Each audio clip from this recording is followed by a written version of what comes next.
Hello viewers, welcome to Suman TV. ముందుగా ప్రేక్షకులందరికీ సంక్రాంతి శుభాకాంక్షలు. సో నిన్న ఢిల్లీలో కేంద్ర మంత్రి నివాసంలో జరిగిన సంక్రాంతి ఉత్సవాలు చాలా స్పెషల్ అనే చెప్పుకోవాలి. అందులో చాలా మంది ప్రముఖులు విచ్చేశారు. నరేంద్ర మోదీ గారు అండ్ చాలా మంది సెలబ్రిటీలు కూడా వచ్చారు. సో దాంట్లో స్పెషల్ అట్రాక్షన్ గా చిరంజీవి గారు ఉన్నారు.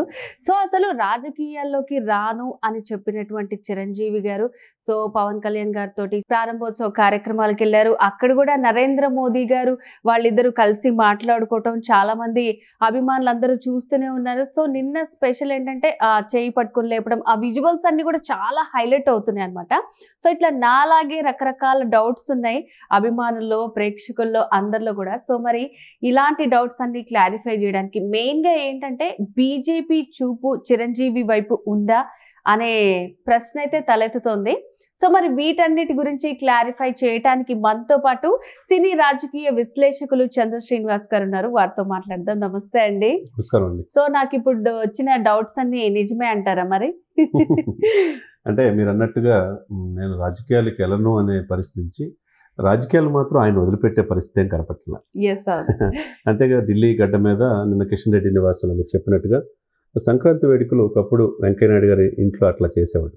అంటే మన సంస్కృతి సాంప్రదాయాలు ఉట్టిపడేటట్టుగా, మన పండగల్ని మనం గౌరవించుకునేట్టుగా 100 కోట్ల మంది హిందువులకి ఇది మన సంస్కృతిని అని తెలియజేసే విధంగా వెంకయ్యనాయుడు చేసేవాడు అచ్చమైన పంచికట్టుతో. తర్వాత ఆయన ఉపరాష్ట్రపతిగా ఆయన టర్మ్ అయిపోయిన తర్వాత ఎవరు చేస్తారు అనుకున్నప్పుడు ఈ తెలుగు ధనాన్ని ఉట్టిపడేట్టుగా కిషన్ రెడ్డి గారు నిన్న అది చేయటం సంక్రాంతి సంబరాలు. అంటే సంక్రాంతి ఏంటంటే నాట్ ఓన్లీ ఆంధ్ర తెలంగాణ, భారతదేశ వ్యాప్తంగా జరుగుతుంది.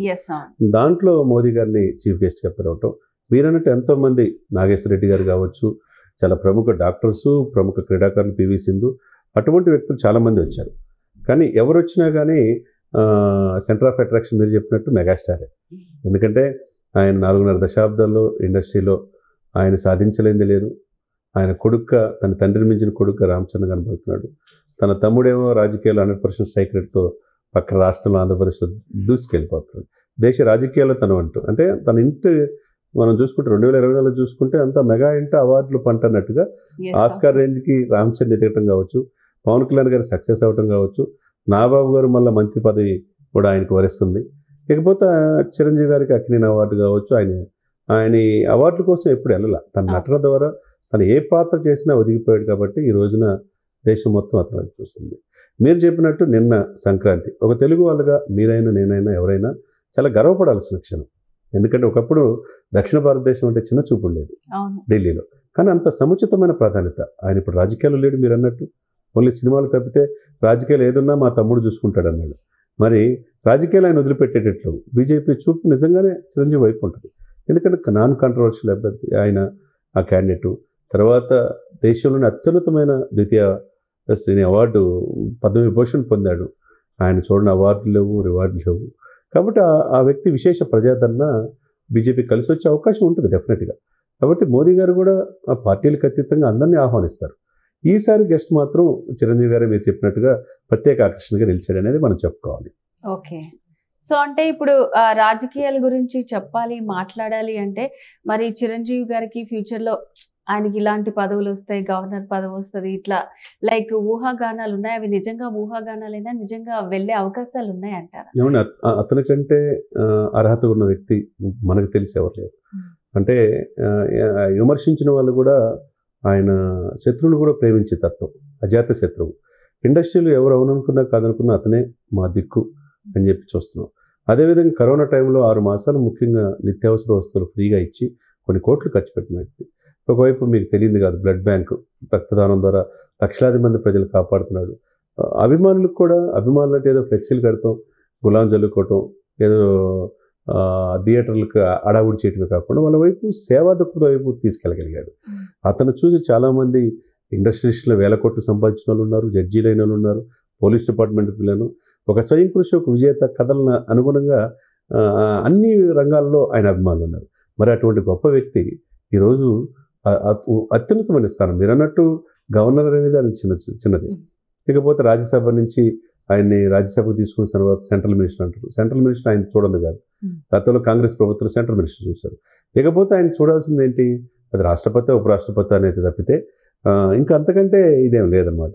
డెఫినెట్గా అది కూడా ఈ డిజర్వ్. అంటే దక్షిణ భారతదేశంలో ఒకప్పుడు పివి నరసింహారావు గారు ఎట్లయితే దేశానికి ప్రధానమంత్రి అయ్యాడో, ఆ తర్వాత రాజకీయాల్లో ఎవరు కనపడుతున్నారు? ఒక పవన్ కళ్యాణ్ గారు కనపడుతున్నాడు. ఆయన 14 భాషలు వచ్చు, పవన్ కళ్యాణ్ గారికి 5 భాషలు వచ్చు. అదేవిధంగా సినిమా నుంచి రాజకీయాల్లో ఎమర్జ్ అయ్యి ఒక ప్రయత్నం అయితే ఫస్ట్ చేసిన చిరంజీవి గారు. ఎవరు వివాద రహితుడిగా పేరుంది. ఇప్పటి వరకు కూడా మెగాస్టార్ వేసిన స్టెప్లు ఎవరై లేరు. ఒక సామాజిక చైతన్యం, ఒక స్టాలిన్ కావచ్చు, హిట్లర్ కావచ్చు, ఒక ఠాగూర్ కావచ్చు, ఒక స్వయం కృషి కావచ్చు, ఏది తీసినా 10 మందికి స్ఫూర్తి ప్రదాత ఆయన. మరి అటువంటి వ్యక్తి అటు కాంగ్రెస్ నుంచి కూడా అబ్జెక్షన్ ఉండదు. లేదు ఉపరాష్ట్రపతి రేపు రాష్ట్రపతి రిఫర్ చేసినప్పుడు అవతల కాంగ్రెస్ నుంచి కూడా అబ్జెక్షన్ ఎందుకు ఉండదు? కాంగ్రెస్ మావాడే అనుకుంటారు వాళ్ళు కూడా. అక్కడ కూడా సెంట్రల్ మినిస్టర్ కాబట్టి అతను అవ్వటం అనేది ఈ దేశానికి అవసరం. దక్షిణ భారతదేశానికి సముచితమైన గౌరవం లభించినట్టుగా అవుతుందనేది అందరి అభిప్రాయం కూడా. ఎస్, మీరు చెప్పిన వాటన్నిటిని బట్టి చూస్తే నిజంగా ఆ చిరంజీవి గారు నిజంగా అలాంటి ఉన్నత స్థానాల్ని పొందితే దక్షిణ భారతదేశానికి ఖచ్చితంగా మంచి గౌరవం అనేది ఉంటుంది. సో నిన్న సంక్రాంతి వేడుకలు చేసుకోవడం కూడా చాలా హ్యాపీయే. సో అభిమానులు అండ్ మాలాంటి వాళ్ళందరి తరఫు నుంచి మేము కూడా హార్ట్ఫుల్గా విష్ చేస్తున్నాము చిరంజీవి గారికి నిజంగా ఒక మంచి పదవి రావాలని. Okay, anyways thank you sir, మాకున్న డౌట్స్ అన్ని క్లారిఫై చేశారు. Thank you so much. So viewers, నిజంగా చిరంజీవి గారు ప్రజల్లోకి వెళ్ళి ఎప్పటి నుంచో సేవ చేస్తున్నారు. ఆయన ఫస్ట్ మూవీ నుంచి కూడా వెనకాల ఎలాంటి బ్యాక్గ్రౌండ్ లేకుండా చాలా కష్టపడిన వ్యక్తి. సో ప్రజల్లో ఉండే వాళ్ళకే మంచి పదవులు దక్కాలని మనం కూడా మనస్ఫూర్తిగా కోరుకుందాం. సో ఇది వాళ్ళ స్పెషల్ వీడియో.